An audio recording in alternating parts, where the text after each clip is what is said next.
نحمده ونصلي على رسوله الكريم اما بعد فاعوذ بالله من الشيطان الرجيم بسم الله الرحمن الرحيم رب اشرح لي صدري ويسر لي امري واحلل عقدة من لساني يفقهوا قولي. ہماری آج کی گفتگو کا موضوع ہے رمضان کے بعد عید کا دن خوشی کا دن ہے. اس میں خوشی منانا اظہار شکر ہے. اچھے کپڑے پہننا، تکبیرات پڑھنا، صلہ رحمی کرنا، عزیزوں دوستوں سے ملاقات کرنا، صدقہ و خیرات کرنا. لیکن عید کے گزرنے کے بعد پھر ہمیں کیا کرنا ہے؟ کیا ہم دوبارہ اسی راستے پر آ جائیں جس پر رمضان سے پہلے تھے؟ کیا سب کچھ وہی شروع کر دیں جو رمضان سے پہلے کرتے تھے؟ ہمیں سوچنا چاہیے کہ اللہ تعالیٰ نے ہمارے لیے رمضان کا مہینہ کیوں بھیجا، اس سے کیا مقصود تھا، اور کیا وہ مقصود ہمیں حاصل ہوا. اسی لیے ہم دیکھتے ہیں کہ شیخ عبد القادر جیلانی عید کے آداب اور فضائل کا ذکر کرتے ہوئے کچھ یوں فرماتے ہیں کہ لیس العید لمن لبس الجدید انما العید لمن خاف بالوعید. عید ان کی نہیں جنہوں نے عمدہ لباس سے خود کو آراستہ کیا، عید تو ان کی ہے جو خدا کی پکڑ اور وعید سے ڈر گئے. یعنی رمضان میں یہ احساس جاگزیں ہو جانا چاہیے ہم سب کے اندر کہ عید کی خوشیوں میں بھی یہ نہ بھولیں کہ جس طرح رمضان کا مہینہ ختم ہو گیا، اسی طرح ہماری زندگی بھی ایک دن اپنے اختتام کو پہنچے گی. اور پھر آخرت کی زندگی کا پہلا دن کیا خوشیوں کا دن ہوگا یا پھر اللہ تعالیٰ کی ناراضگی کا؟ پھر وہ کچھ یوں کہتے ہیں لیس العید لمن تبخر بالعود انما العید لمن تاب ولا یعود. عید ان کی نہیں جنہوں نے آج بہت سی خوشیوں کا استعمال کیا، عید تو ان کی ہے جنہوں نے گناہوں پہ توبہ کی اور اس پہ قائم رہے. لیس العید لمن نصب القدور انما العید لمن سعد بالمقدور. عید ان کی نہیں جنہوں نے آج بہت سی خوشبوؤں کا استعمال کیا، عید تو ان کی ہے جنہوں نے گناہوں پہ توبہ کی اور اس پر قائم رہے. لیس العید لمن نصب القدور انما العید لمن سعد بالمقدور. عید ان کی نہیں جنہوں نے دیگیں چڑھائیں اور بہت سے کھانے پکائے، عید تو ان کی ہے جنہوں نے نیک بننے کی کوشش کی اور استطاعت کے مطابق سعادت حاصل کی. لیس العید لمن تزین بزینت الدنیا انما العید لمن تزود بزاد التقوی. عید ان کی نہیں جو دنیا کی زیب و زینت کے ساتھ نکلے، عید تو ان کی ہے جنہوں نے تقوی و پرہیزگاری کا توشہ بنایا.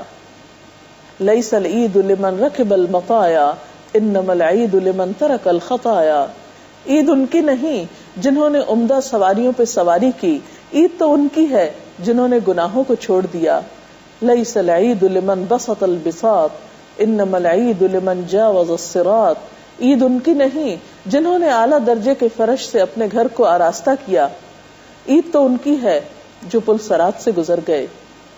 حضرت علی رضی اللہ تعالی عنہ کو کسی نے دیکھا کہ عید کے دن خشک روٹی کھا رہے ہیں. دیکھنے والے نے کہا اے ابو تراب، آج تو عید کا دن ہے. فرمایا ہماری عید اس دن ہے جس دن کوئی گناہ نہ ہو. وہب بن منبہ کو کسی نے عید کے دن روتے ہوئے دیکھا، کہا ھذا یوم السرور والزینہ، یہ تو مسرت اور شادمانی کا دن ہے. حضرت وہب نے فرمایا یہ خوشی کا دن اس کے لیے ہے جس کے روزے قبول ہو گئے.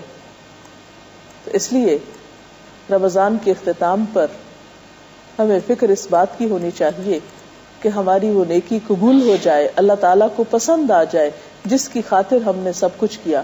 اس لیے عید کے بعد پھر دوبارہ 6 روزوں کا حکم ہمیں ملتا ہے جنہیں 6 شوال کہا جاتا ہے.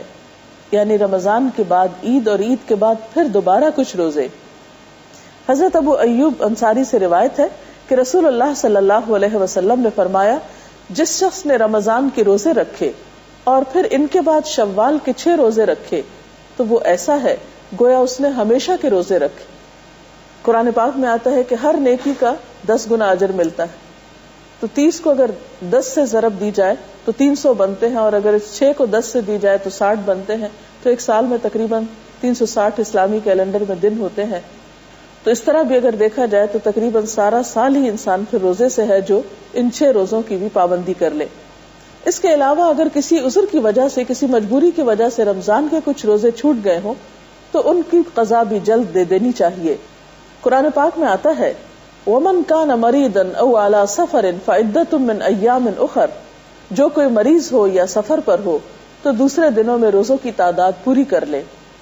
لہذا کوشش یہ کرنی چاہیے کہ عید کے بعد نفلی روزوں سے پہلے فرضی روزے جو چھٹ گئے ہوں وہ ادا کر لیے جائیں.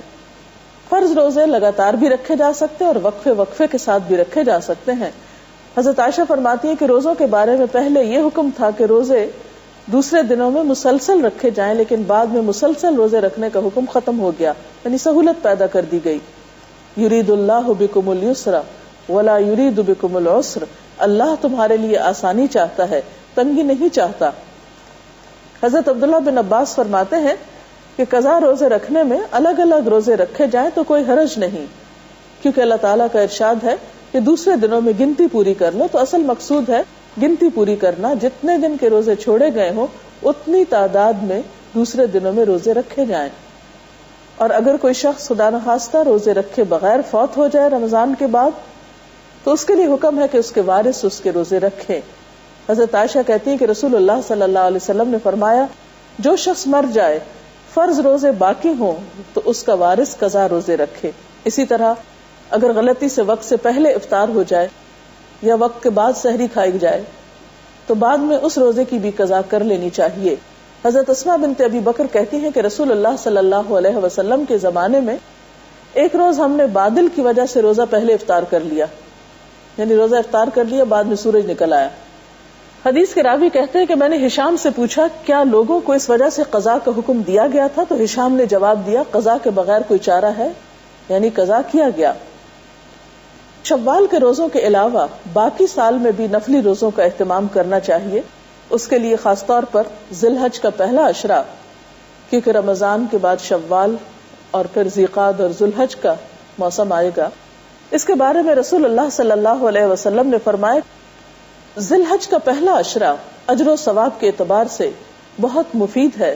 حضرت ابن عباس سے روایت ہے کہ رسول اللہ صلی اللہ علیہ وسلم نے فرمایا ذی الحجہ کے ابتدائی 10 دنوں کے مقابلے میں کوئی دوسرے ایام ایسے نہیں جن میں کوئی نیک عمل اللہ تعالیٰ کو ان دنوں سے زیادہ محبوب ہو.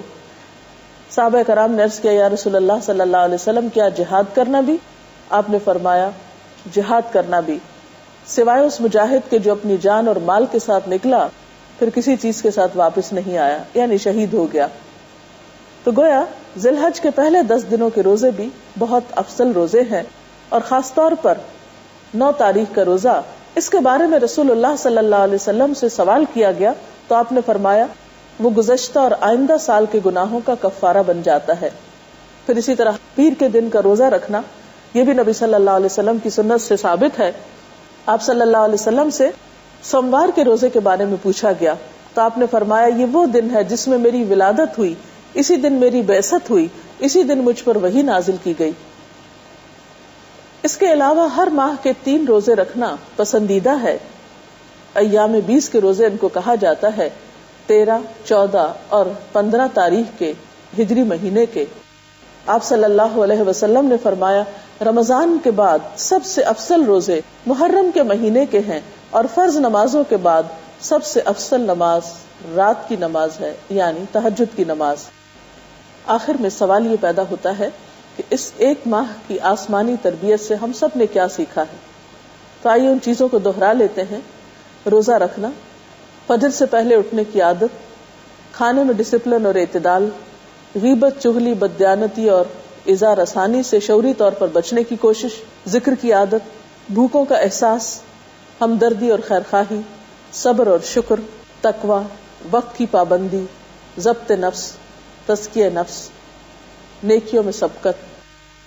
جو کچھ ہم نے اتنی کوشش سے پایا، اب ہماری کوشش یہ ہونی چاہیے کہ ہماری یہ عادات اور یہ نیکیاں ہمارے ساتھ باقی رہیں، آئندہ بھی ہمارے ساتھ برقرار رہیں. کیونکہ آپ صلی اللہ علیہ وسلم نے فرمایا اے عبداللہ تم فلاں شخص کی طرح نہ ہو جانا کہ وہ رات کو قیام کرتا تھا پھر اس نے رات کی عبادت کو چھوڑ دیا. ایک اور جگہ پر آپ صلی اللہ علیہ وسلم سے پوچھا گیا کون سا عمل اللہ تعالیٰ کو بہت پسند ہے؟ فرمایا جو ہمیشہ کیا جائے خواہ وہ تھوڑا ہی کیوں نہ ہو. اللہ تعالیٰ سے دعا ہے کہ وہ ہماری ان کوششوں کو قبول فرمائے اور ہمیں نیکی کی توفیق آئندہ بھی دیتا رہے. وآخر دعوانا ان الحمد للہ رب العالمین.